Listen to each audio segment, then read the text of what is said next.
Le téléphone a vibré sur la table de chevet à 3 heures du matin. Normalement, je l'aurais ignoré, mais Véronique dormait si profondément que je me suis dit « c'est peut-être important, peut-être sa mère, peut-être le travail ». J'ai glissé mon doigt sur l'écran et j'ai vu une notification du groupe Messenger, le groupe lié à son master, ce foutu groupe dont j'entendais parler à chaque occasion depuis 6 mois. Un couple en or merci pour hier, avait écrit un certain docteur Lefebvre. En dessous, une photo, un toast avec du vin, 2 verres, en arrière-plan les lumières de Paris, vues depuis la terrasse d'un restaurant chic. Et au milieu, ma femme, ma Véronique dans cette robe bordeaux au décolleté plongeant que je lui avais offerte pour notre 9e anniversaire de mariage. Cette robe qu'elle devait porter la semaine dernière pour notre soirée reportée à l'orangerie. Mais elle était tombée malade, et nous étions restés à la maison devant un pot-au-feu. Elle se blottissait contre lui, contre ce Lefebvre. Sa main reposait sur son épaule, et elle souriait de ce sourire radieux, celui que je n'avais pas vu chez elle depuis des mois, peut-être même depuis 1 an. J'ai regardé cette photo pendant peut-être 10 minutes, peut-être plus. Le temps s'était arrêté, tu comprends? Mon cœur battait à tout rompre, mais en même temps, je ressentais un calme étrange.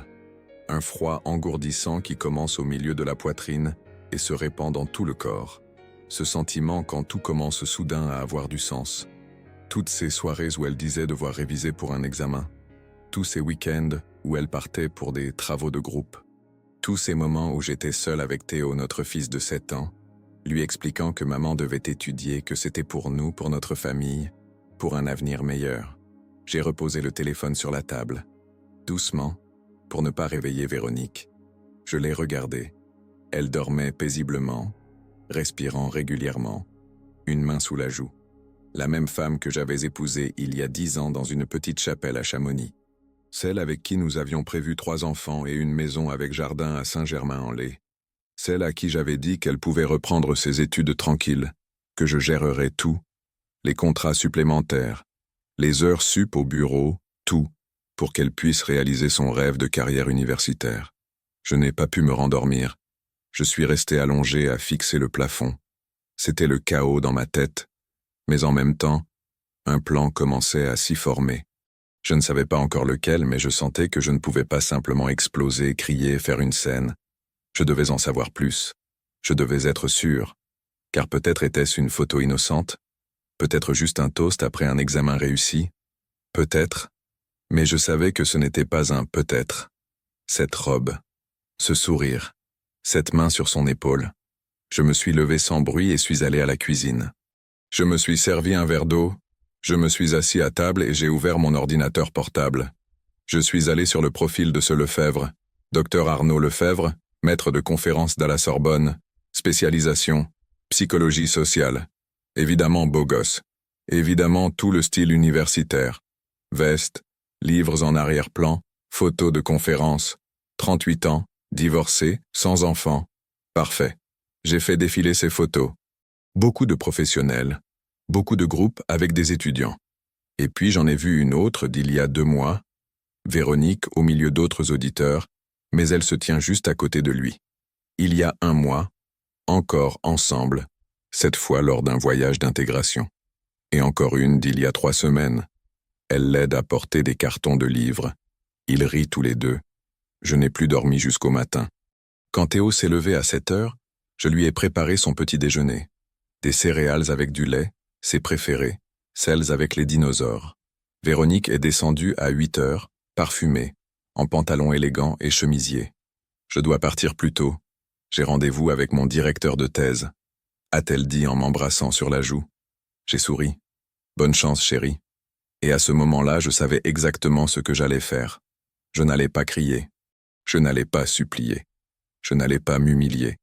J'allais observer, rassembler des preuves et me préparer. Car si elle pense pouvoir me traiter comme un idiot qui paie les factures et reste sagement à la maison, elle ne sait pas encore à qui elle a affaire. La note finale, c'est moi qui la donnerai. Ma vengeance sera réfléchie, élégante et absolument juste. Les jours suivants furent comme une partie d'échecs. Sauf que Véronique ne savait pas qu'elle jouait. Moi, en revanche, j'analysais chacun de ses mouvements. J'ai acheté une nouvelle carte SIM et créé un faux compte Facebook. Damien Leroy, 35 ans, psychologue à Lyon. J'ai ajouté quelques photos aléatoires d'Internet, quelques posts sur la psychologie, quelques groupes thématiques. En 3 jours, j'avais un profil crédible. J'ai rejoint le groupe de ces études. Personne ne m'a questionné. Après tout, le groupe comptait près de 100 personnes, la moitié d'autres villes, tous des adultes de professions diverses. J'ai commencé à tout lire. Chaque post, chaque commentaire, chaque interaction. Et là, j'ai vu le schéma. Lefebvre louait souvent ses interventions. Excellente observation, Véronique. Analyse très pertinente. Nous en reparlerons plus en détail après les cours. Et elle répondait avec des émojis, des cœurs, des smileys, tous ces petits signaux qui semblent innocents, mais qui cessent soudain de l'être quand on sait ce qui se passe. Jeudi, Véronique a annoncé qu'elle avait un séminaire toute la journée de samedi. Je rentre tard, ne m'attendez pas pour dîner, a-t-elle dit en préparant son sac. Ce même sac que nous avions acheté ensemble il y a 2 ans pour son anniversaire. Je me souviens comme elle était contente. Maintenant, ce sac servait à toute autre chose. D'accord, mange un truc en ville, ai-je répondu sans détacher les yeux de la télé. À l'intérieur, je bouillonnais de rage, mais à l'extérieur, j'étais absolument calme. Samedi, je me suis réveillé tôt. Véronique est partie à 8 heures. J'ai laissé Théo chez ma sœur Julie. J'ai dit que je devais régler des affaires au bureau. Julie n'a pas posé de questions. Je suis monté dans la voiture et j'ai conduit vers le centre. Pas trop près, pas trop loin. J'ai attendu. À 10 heures, j'ai reçu une alerte de l'application que j'avais installée la veille sur son vieil iPad. Cet iPad traînait à la maison, oublié, mais toujours connecté à son compte. Tout se synchronisait. Photos, messages, localisation. La technologie est une chose merveilleuse quand on sait s'en servir. La localisation montrait qu'elle était à l'Hôtel des Arts, près de Saint-Germain-des-Prés. Pas à l'université, pas dans un amphithéâtre. À l'hôtel. Mon cœur a battu plus fort, mais mes mains restaient instables. Se garer dans le quartier un samedi est un cauchemar, mais j'ai trouvé une place 2 rues plus loin. Je suis entré dans l'hôtel. Intérieur élégant, réception en marbre, fleurs dans les vases. Je me suis assis dans le hall avec un journal, comme un client ordinaire attendant quelqu'un. Je n'ai pas eu à attendre longtemps. À 11 heures, ils sont descendus par l'ascenseur. Elle et lui. Véronique portait un nouveau chemisier, je ne l'avais jamais vu avec. Il riait, tenait des cafés dans des gobelets en carton. Sa main à lui a effleuré son dos quand il l'a laissé passer par la porte-tambour. Je ne me suis pas approché, je n'ai pas crié. J'ai juste sorti mon téléphone et pris une photo puis une autre. Et j'ai filmé une courte vidéo où ils sortent ensemble, où elle sourit, où il lui chuchote quelque chose à l'oreille. Je suis retourné à la voiture. Mes mains ne tremblaient que maintenant, une fois seule. J'ai serré les poings sur le volant et respiré profondément. 2 fois, 3 fois, jusqu'à ce que je me calme. Je suis allé chercher Théo chez Julie. « Tout est réglé ?» a-t-elle demandé. « Tout », ai-je répondu. Théo dormait sur mon épaule sur le chemin du retour. Mon fils, mon petit garçon qui pense avoir une famille normale. Le soir, Véronique est rentrée fatiguée. C'était comment ce séminaire? Ai-je demandé en lui tendant un thé. Intense, a-t-elle soupiré. Beaucoup de nouvelles matières, mais enrichissant. Sûrement, ai-je répondu. Les jours suivants, j'ai travaillé méthodiquement. J'ai sauvegardé sur une clé USB toutes les captures d'écran des conversations que j'avais réussi à intercepter via l'iPad. Les SMS. Hier, c'était merveilleux. Je ne peux m'empêcher de penser à toi. À quand la prochaine fois? Les photos. Eux deux dans différents endroits, différents jours, différentes situations. Tout décrit, daté, catalogué. J'ai appelé un ami, Sébastien, qui travaille comme détective privé. Je ne lui ai pas donné les détails. J'ai juste demandé comment fonctionnaient les divorces pour faute.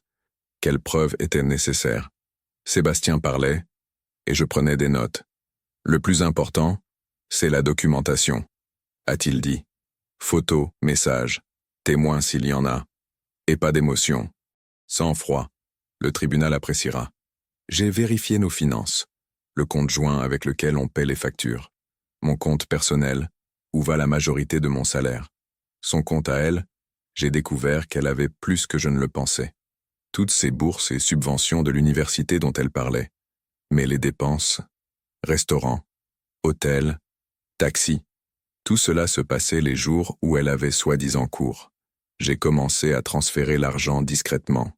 Pas tout de suite, mais systématiquement. J'ai aussi changé les mots de passe de nos abonnements communs, de notre compte familial. Calmement, lentement, sans panique. Véronique n'a rien remarqué. Elle était trop occupée par sa double vie. Le soir, elle était sur son ordinateur prétendant écrire son mémoire. Parfois, elle recevait un SMS et souriait à son téléphone. Une copine du groupe, disait-elle quand je demandais. Des mèmes drôles sur la psycho. Je lui laissais ses mensonges. Chaque mensonge était un clou de plus dans le cercueil de sa crédibilité. Et moi, j'étais le mari parfait. Je faisais les courses, je cuisinais, je récupérais Théo à l'école, je l'aidais à faire ses devoirs. J'étais présent, attentionné, patient, parce que je savais qu'approchait le moment où tout ce petit théâtre allait prendre fin. Et alors, ce serait moi qui sortirais de cette situation avec dignité, avec mon fils, avec la conscience tranquille. Et elle resterait avec son docteur Lefebvre et les conséquences de ses choix. Le plan a mûri pendant 2 semaines. Tout devait être parfait. Il ne s'agissait pas seulement de révéler la vérité, il s'agissait de le faire d'une manière qui montrerait qui je suis vraiment, et qui elle est. Sans cris, sans violence, sans m'abaisser. Avec classe. La première étape était simple. J'ai pris rendez-vous pour déjeuner avec le président de l'université de la Sorbonne. Pas directement, bien sûr. Je suis passé par une connaissance qui a des liens avec l'établissement. J'ai fait savoir que j'étais intéressé par la création d'une fondation de bourse pour les étudiants brillants en psychologie et que je voulais discuter des détails. Dans le milieu universitaire, l'argent ouvre les portes plus vite que n'importe quelle recommandation. Le président m'a reçu dans son bureau mercredi. Un homme d'une 60aine d'années, à lunettes, avec cet air de penser que toute conversation est une perte de temps, sauf si elle concerne un financement. Nous avons parlé des programmes, des besoins, des visions. Et puis, comme par hasard, j'ai mentionné mon intérêt pour l'éthique professionnelle des enseignants. Vous savez, Monsieur le Président, dans mon entreprise, nous avons des règles très strictes concernant les relations entre supérieurs et subordonnés. Chaque liaison doit être déclarée. Chaque situation conflictuelle est examinée. L'université a-t-elle des règlements similaires? Le président a froncé les sourcils. Évidemment, nous avons un code de déontologie. Les relations entre enseignants et étudiants sont compliquées. Si l'étudiant dépend directement des notes de l'enseignant, c'est un motif pour engager une procédure. C'est bon à savoir, ai-je répondu en souriant. Merci pour votre temps. La deuxième étape était plus personnelle. J'ai invité Arnaud Lefebvre à un rendez-vous. Oui, le même Lefebvre. Je lui ai écrit un email depuis mon compte professionnel. Je suis manager dans un cabinet de conseil. Nous avons des contrats avec plusieurs universités. Nous cherchons un expert pour mener des formations en psychologie des organisations. Serait-il intéressé? Il l'était. Très intéressé. Nous nous sommes donné rendez-vous au café de Flore, boulevard Saint-Germain. Il est arrivé à l'heure, dans la même veste qu'il portait sur la photo avec Véronique. Élégant, sûr de lui, avec ce charme académique. Nous avons discuté 1 heure. De psychologie, de formation, de tarifs. Et puis, quand il s'est détendu autour du 2e café, j'ai demandé « Vous êtes marié, docteur ?»« Divorcé », a-t-il répondu avec un léger sourire. Nous n'étions pas faits l'un pour l'autre. Je comprends. Et maintenant, vous êtes en couple? Il a hésité. C'est compliqué. Les femmes sont généralement compliquées, ai-je ri. Surtout les intelligentes. Exactement, a-t-il admis. Je voyais qu'il voulait en dire plus, mais il s'est retenu.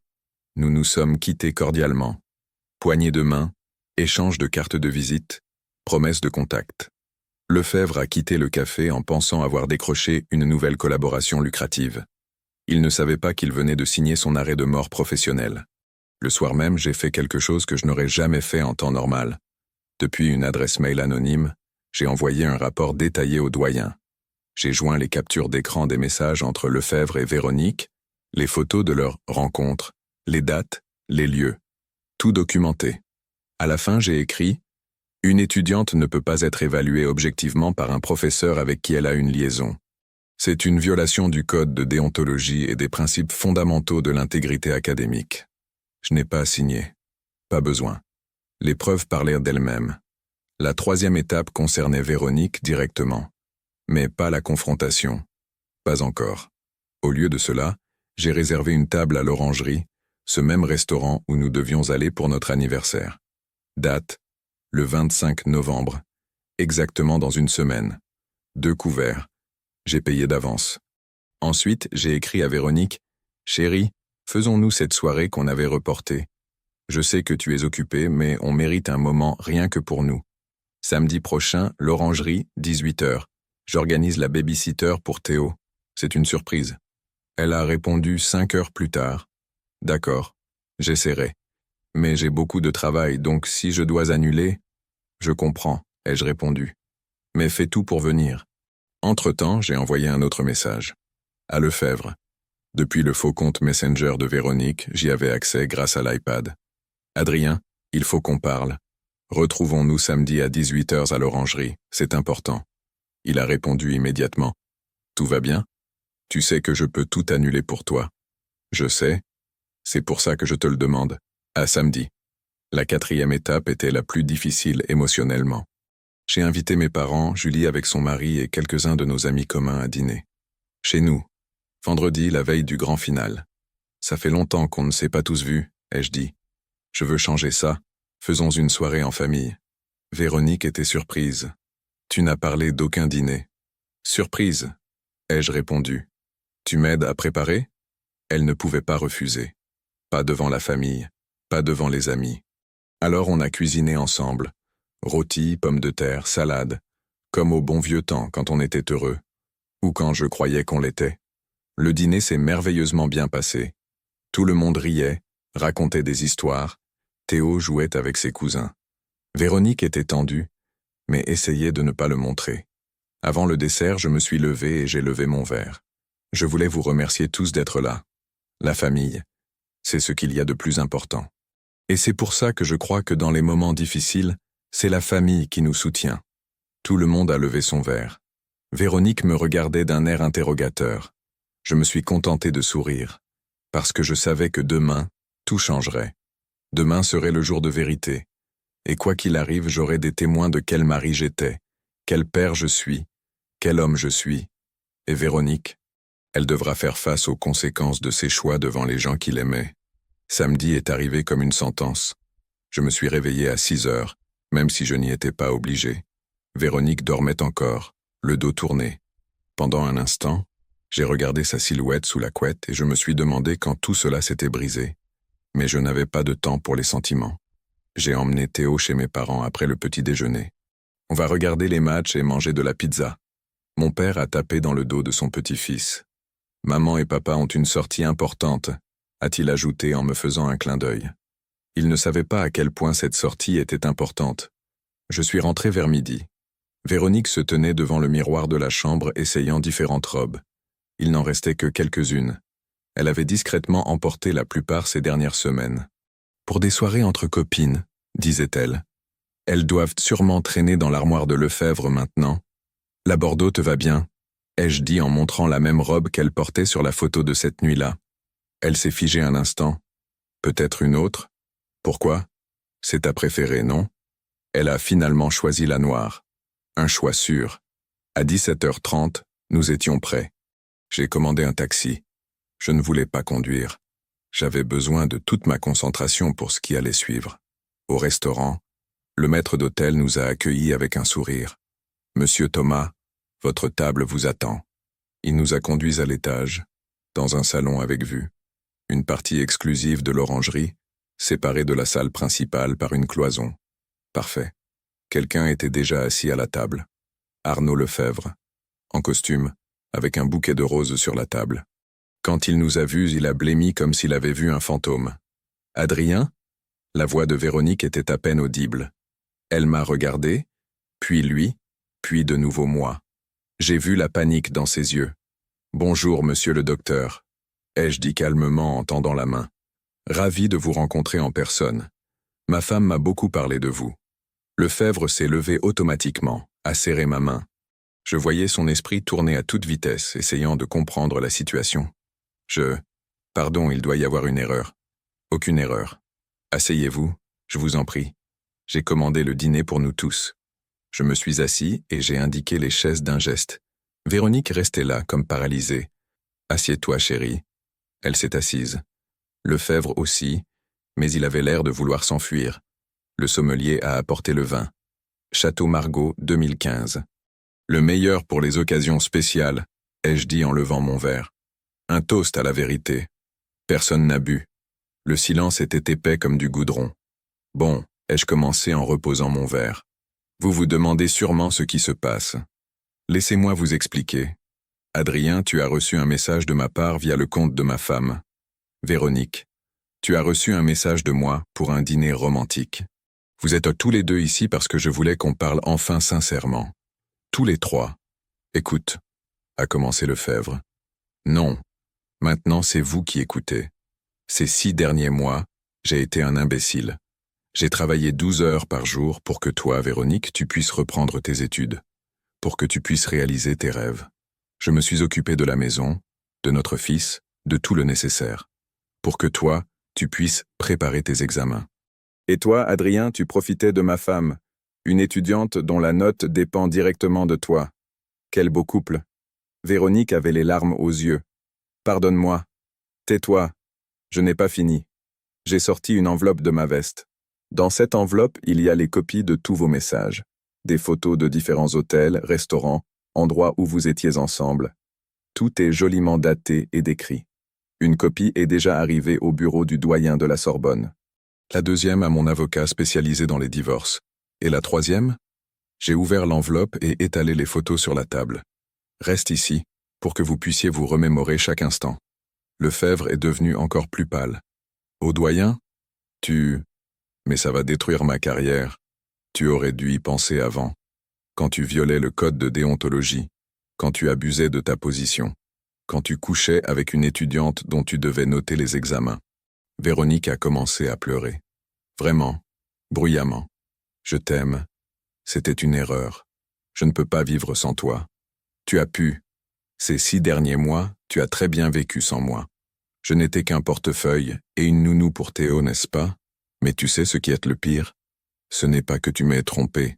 Le pire, c'est que tu m'as menti droit dans les yeux, que tu m'embrassais pour me souhaiter bonne nuit et que le matin tu allais le rejoindre. Que tu disais à notre fils que maman doit étudier, alors que tu étais dans un lit d'hôtel. Les gens aux autres tables commençaient à regarder. Le serveur s'est approché, incertain. Tout va bien? Oui. Apportez l'addition, s'il vous plaît. Le dîner est terminé. Lefebvre s'est levé rapidement. Je dois partir. Il a regardé Véronique, mais n'a pas dit un mot. Il s'est simplement enfui. Voilà à quoi ressemblent les hommes courageux quand ils font face aux conséquences de leurs actes. Je suis resté seul avec Véronique. Elle pleurait dans son mouchoir. Tout son corps tremblait. Et maintenant? A-t-elle chuchoté? Maintenant tu rentres à la maison, tu fais tes valises et tu pars. Tu peux aller chez tes parents, chez des copines, chez Lefebvre, où tu veux. Mais tu ne resteras pas chez moi.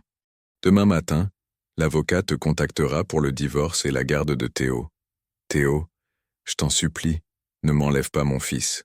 Je ne te l'enlève pas. C'est toi qui l'as abandonné. Chaque jour où tu choisissais Lefebvre plutôt que ta famille. Théo reste avec moi. C'est moi qui étais là pour lui ces derniers mois. Toi, tu étais occupé. J'ai payé l'addition. 300 € pour un dîner que personne n'a mangé. Mais le prix en valait la peine. La vérité n'a pas de prix. Je suis sorti seul du restaurant. Devant l'entrée, je me suis appuyé contre le mur et j'ai respiré profondément. L'air froid de novembre a rempli mes poumons. Je me suis senti plus léger, comme si quelqu'un m'avait ôté un poids immense des épaules. Le téléphone a sonné. Julie. C'était comment? Fini, ai-je répondu. Tout est fini. Viens chez nous, Théo demande après toi. Je suis allé chercher mon fils. Il riait, plein d'énergie après sa journée avec ses grands-parents. Il m'a serré de ses petits bras et a dit « Papa, papy dit que je suis fort comme toi. » Je l'ai serré fort. « Tu l'es, mon fils, tu l'es. » Cette nuit-là, quand Théo s'est endormi dans mes bras, je savais que j'avais fait la bonne chose. Pas pour la vengeance, pour la vérité, pour la dignité, pour notre avenir. La semaine suivante fut comme une avalanche qu'on a lancée et qu'on ne peut plus arrêter. Tout s'est déroulé exactement comme je l'avais prévu, mais même moi, je ne m'attendais pas à ce que les conséquences les rattrapent aussi vite. Lundi matin, j'ai reçu un appel de Sébastien, mon ami détective. J'ai vu les nouvelles. L'université s'en occupe déjà. L'affaire est sérieuse car ce n'est pas la première plainte contre Lefebvre. Il paraît qu'il y a 2 ans, il y a eu une situation similaire, mais ça a été étouffé. Je ne le savais pas. J'ai vérifié sur Internet. Forums étudiants, posts anonymes. Méfiez-vous du docteur Lefebvre. Il a un faible pour les jolies étudiantes. Les notes dépendent de plus que du savoir. Il y avait quelques posts comme ça, vieux, oubliés. Mais maintenant, avec mon signalement et les preuves, tout prenait un sens nouveau. Mardi, l'université a publié un communiqué. Laconique, officiel. Une procédure disciplinaire a été engagée à l'encontre du docteur Arnaud Lefebvre pour violation du code de déontologie. En attendant la conclusion de l'enquête, l'intéressé est suspendu de ses fonctions d'enseignement. Suspendu. Interdit d'enseigner. Ses étudiants ont été affectés à d'autres professeurs. Son groupe de recherche a commencé à se désintégrer. Et le pire pour lui, les rumeurs. Dans le milieu universitaire, les rumeurs se propagent plus vite qu'un incendie. Il paraît qu'il couchait avec une étudiante. Il paraît qu'elle avait un mari et un enfant. Il paraît que ce n'est pas la première fois. J'ai rappelé le secrétariat du doyen. Sous un faux nom en tant que personne intéressée par l'évolution de la situation. La secrétaire, imprudemment bavarde, a chuchoté « C'est une catastrophe pour sa carrière. Même si la procédure l'innocente, sa réputation est détruite. Qui voudra collaborer avec quelqu'un accusé d'abus de pouvoir? Je n'ai pas corrigé le terme « abus ». Qu'ils tirent leurs propres conclusions. Mercredi, j'ai reçu un message de Véronique. Long, désespéré. S'il te plaît, parlons. Je t'en supplie. J'ai fait une erreur, mais c'est toujours moi, la mère de ton fils. Tu ne peux pas me traiter comme ça.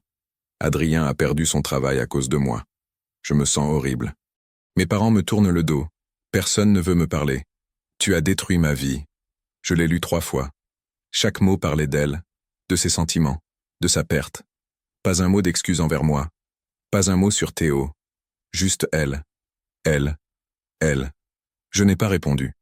Jeudi, Julie a appelé. Maman a appelé Véronique. Véronique lui a donné sa version, que tu es un maniaque du contrôle, que tu la fliquais, que tu as brisé sa carrière. Maman ne l'a pas cru. Elle a dit qu'elle avait vu les preuves, que Véronique devrait avoir honte. Ma mère, toujours diplomate, toujours polie, mais quand il le fallait, elle pouvait être dure comme l'acier, comme le reste de la famille. Tous se sont rangés de mon côté, pas parce que je le leur avais demandé, mais parce qu'ils savaient comment j'avais été toutes ces années. Ils avaient vu mes efforts. Vendredi a eu lieu le premier rendez-vous avec l'avocat. Maître Durand, 50 ans d'expérience, cabinet dans le centre. Il a posé les documents devant moi. Vous avez une position très forte. Preuve d'adultère, documentation financière montrant que c'est vous qui subveniez aux besoins de la famille. Témoignage sur votre implication dans l'éducation de l'enfant. Votre femme ne pourra pas prétendre à la garde exclusive. Dans le meilleur des cas, elle aura les week-ends. Je veux la garde exclusive, ai-je dit. Elle peut avoir des visites, mais sous ma supervision. Au moins au début. C'est possible, surtout si nous prouvons qu'elle négligeait l'enfant pour sa liaison. J'avais tout. Le calendrier avec les jours marqués où Véronique devait étudier, alors que c'est moi qui allais chercher Théo à l'école. Les factures de la babysitter que je payais moi-même les soirs où j'avais des urgences, car Véronique était en consultation. Les photos des téléphones, moi avec Théo au zoo, au parc, à la piscine. Et Véronique était dans des hôtels. Le week-end, Véronique est venue chercher ses affaires. Elle a amené sa mère en soutien. Madame Catherine, d'habitude chaleureuse et expansive, était cette fois glaciale. Elle a aidé sa fille à faire ses cartons en silence. Elle ne m'a pas regardé une seule fois. Théo était chez mes parents. Je l'avais organisé exprès. Je ne voulais pas qu'il voie sa mère faire ses valises et partir. Quand elles ont fini, Véronique s'est tenue près de la porte. « Tu peux être fier de toi. Tu as ruiné ma vie. Ce n'est pas moi qui l'ai ruinée. C'est toi. Moi, j'ai juste montré la vérité à tout le monde. » La vérité?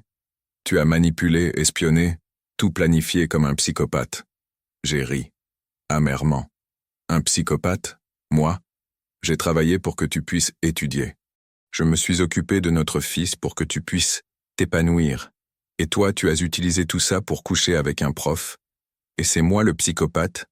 Elle n'a rien répondu. Elle est sortie. La porte s'est refermée derrière elle, et pour la première fois depuis des mois, j'ai senti le calme dans la maison. Mais ce n'était pas fini. Une semaine plus tard, Lefebvre a essayé de me contacter. Mail, appel, message. S'il vous plaît, on peut parler. On peut arranger ça. Je ne voulais pas tout ça. Elle disait que vous vous sépariez, que c'était juste une formalité. J'ai effacé tous les messages sans répondre. Je n'avais rien à lui dire. Les conséquences de ses choix lui appartenaient. Un mois plus tard, en décembre, j'ai reçu un message d'une connaissance de l'université. Lefebvre avait démissionné. Il n'a pas attendu le résultat de la procédure disciplinaire. Il est simplement parti. Il paraît qu'il a trouvé un poste dans une petite école privée dans le Nord, loin de Paris, loin de sa réputation. Et Véronique? Véronique a déménagé à Lyon. Elle y a trouvé un travail dans une entreprise, loin du monde universitaire, loin des lieux qui pourraient lui rappeler ce qu'elle a perdu. Parfois, elle appelait Théo. Les conversations étaient courtes, maladroites. Notre fils demandait « Maman, pourquoi tu n'habites pas avec nous ?» Et elle répondait « C'est compliqué, mon chéri. » Je n'intervenais pas dans ces conversations. Je ne l'insultais pas. Je n'interdisais pas le contact. Je laissais simplement l'enfant entendre sa propre mère. Et ça suffisait. Théo était intelligent. Il savait qui était là pour lui chaque jour. Février a apporté la première vraie neige de l'année. Paris ressemblait à une carte postale. Les toits couverts de blanc, les gens avec des bonnets colorés et des écharpes. Théo était ravi. Nous faisions des bonhommes de neige dans le jardin, de la luge au parc. Tout ce qu'on ne pouvait pas faire quand maman devait étudier. La vie prenait un nouveau rythme. Le matin, je déposais Théo à l'école, puis le travail. L'après-midi, je le récupérais et on passait du temps ensemble. Nous cuisinions le dîner. Il apprenait à couper les légumes sous ma surveillance et j'apprenais la patience quand il renversait du lait ou faisait tomber des œufs. Le soir, on lisait des livres. On regardait ses dessins animés préférés. On parlait de tout. Papa, pourquoi maman est partie là-bas? Il a demandé un soir, allongé dans son lit avec son ours en peluche. Je me suis assis au bord de son lit. Parce que parfois, les adultes font des erreurs. Et ils doivent les gérer à leur façon. Mais toi, tu n'as pas fait d'erreur, hein? J'ai fait de mon mieux. Et je continuerai. Je serai toujours là pour toi. Il s'est blotti contre moi. Je sais, papa. En mars, le divorce est arrivé. En douceur, sans drame. Véronique a signé tous les documents, a accepté ma garde exclusive avec des visites un week-end sur 2. Elle était résignée, ou simplement fatiguée de se battre. L'avocat a dit que c'était l'une des affaires les plus faciles qu'il ait traitées. D'habitude, les gens se battent pour tout. L'argent, les meubles, le chien. Et là, aucune résistance. Comme si elle avait abandonné, disait-il en rangeant les dossiers. Je savais pourquoi. Véronique savait qu'elle avait tort. Peut-être pas tout de suite, peut-être pas complètement. Mais elle le savait. Et cette ombre de culpabilité était plus grande que toute envie de vengeance de sa part. Je n'ai pas ressenti de triomphe. Juste du soulagement. Et du silence. Un beau silence apaisant. En avril, j'ai commencé à aller à la salle de sport. Pas par vanité, pas pour prouver quoi que ce soit à qui que ce soit. J'avais simplement besoin d'espace pour moi. 1 heure par jour où je pouvais dépenser mon énergie et réfléchir. Julie prenait Théo pendant 1 heure. « Tu en as besoin », disait-elle. « Tu ne peux pas juste travailler et être père. Tu dois aussi être toi-même. » Elle avait raison. Au bout d'1 mois, je me sentais mieux physiquement et mentalement.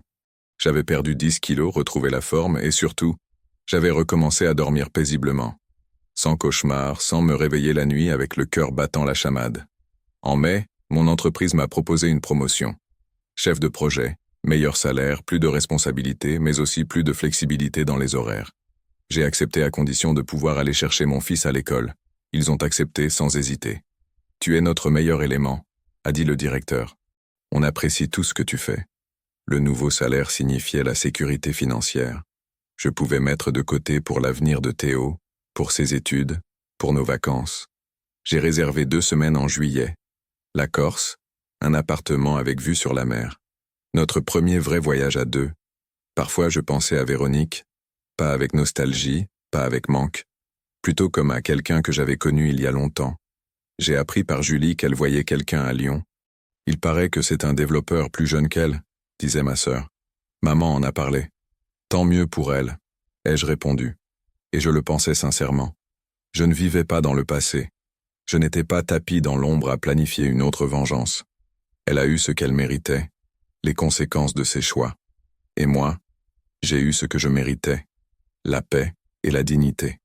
En juin, Théo a fêté ses 7 ans. Nous avons organisé une fête à la maison, 15 enfants, un gâteau en forme de dinosaure, des jeux dans le jardin.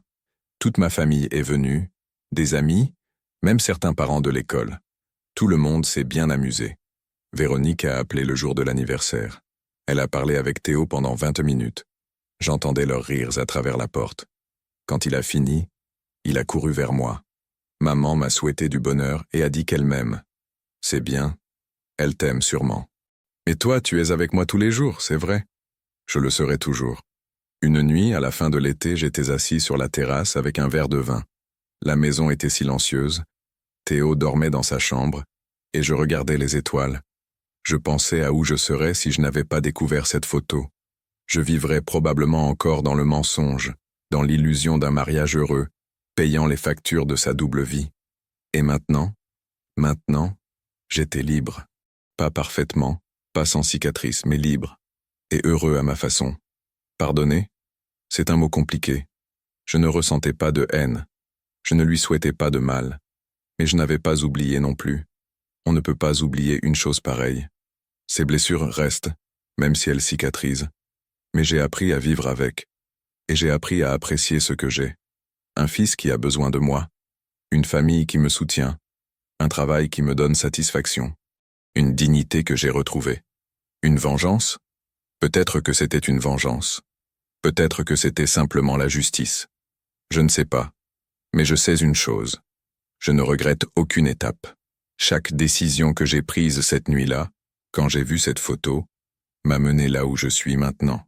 Et je suis au bon endroit. Théo demande parfois des nouvelles de maman. Si elle reviendra, si on sera de nouveau une famille, je ne lui mens pas.